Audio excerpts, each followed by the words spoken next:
평화를 빕니다. 안녕하세요. 안젤라입니다.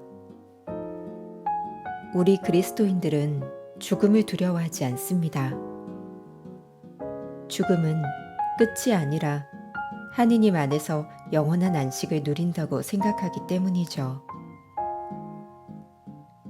그러한 믿음을 가질 수 있는 것은 바로 성령의 힘이 아닐까요? 주님께서 주시는 성령의 힘은 세상 어떤 무엇도 이겨낼 수 있는 힘을 주시는 것 같아요. 하지만 일상생활에서 성령을 외면하며 살고 있는 건 아닌지, 성령의 힘이 아니라 내 힘으로 살아가려 하는 건 아닌지 돌아봅니다.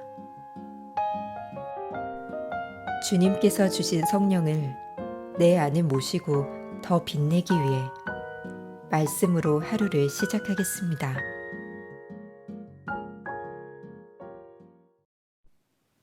10월 19일 연중 제28주간 토요일 복음 너희가 해야 할 말을 성령께서 그때 알려주실 것이다. 루카가 전한 거룩한 복음입니다. 12장 8절에서 12절까지의 말씀입니다. 그때 예수님께서 제자들에게 말씀하셨다. 내가 너희에게 말한다. 누구든지 사람들 앞에서 나를 안다고 증언하면 사람의 아들도 하느님의 천사들 앞에서 그를 안다고 증언할 것이다. 그러나 사람들 앞에서 나를 모른다고 하는 자는 사람의 아들도 하느님의 천사들 앞에서 그를 모른다고 할 것이다. 사람의 아들을 거슬러 말하는 자는 모두 용서받을 것이다. 그러나 성령을 모독하는 말을 하는 자는 용서받지 못할 것이다. 너희는 회당이나 관청이나 관아에 끌려갈 때 어떻게 답변할까? 무엇으로 답변할까? 또 무엇을 말할까? 걱정하지 마라. 너희가 해야 할 말을 성령께서 그때 알려주실 것이다. 주님의 말씀입니다. 오늘의 묵상. 오늘 복음에서 예수님께서는 누구든지 사람들 앞에서 나를 안다고 증언하면 사람의 아들도 하느님의 천사들 앞에서 그를 안다고 증언할 것이다. 라고 하십니다. 또 사람의 아들을 거슬러 말하는 자는 모두 용서받을 것이다. 그러나 성령을 모독하는 말을 하는 자는 용서받지 못할 것이다. 라고 하십니다. 이 말씀 가운데 사람의 아들을 거슬러 말하는 것까지 용서받을 수 있다면 성령을 모독하는 것은 무엇인지 이해하기가 어렵습니다.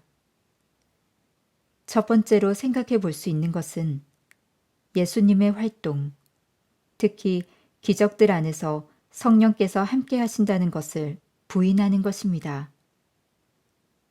두 번째는 루카의 사고방식 안에서 예수님을 거슬러 말하는 것은 무지에 의한 것이었기에 용서받을 수 있지만 성령 강림 이후 사도들의 설교를 거부하는 것은 구원을 의도적으로 배척한 것이기에 용서받을 수 없다는 것입니다.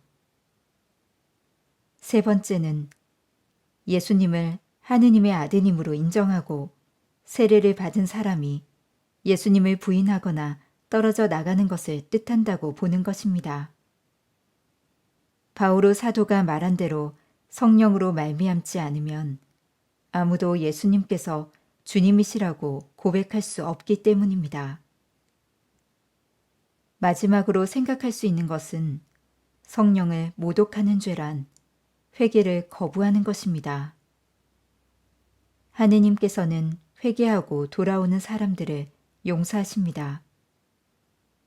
용서받지 못할 죄란 하느님께 돌아가기를 거부하기 때문이라고 생각해야 합니다. 우리 모두는 성령을 받았고 그 성령 안에서 그리스도를 고백하는 사람들입니다. 우리가 고백한 신앙을 내 마음속에만 간직할 것이 아니라 삶으로 드러내고 세상에 용감하게 증언할 수 있어야 합니다. 또 무엇을 말할까 걱정하지 마라. 또 무엇을 말할까 걱정하지 마라. 또 무엇을 말할까 걱정하지 마라. 진리의 영이신 주님, 주님의 말씀을 통해서 제 안에 성령이 살아 숨쉬는 것을 느끼고 성령으로 살아가게 하소서. 아멘. 평화를 빕니다.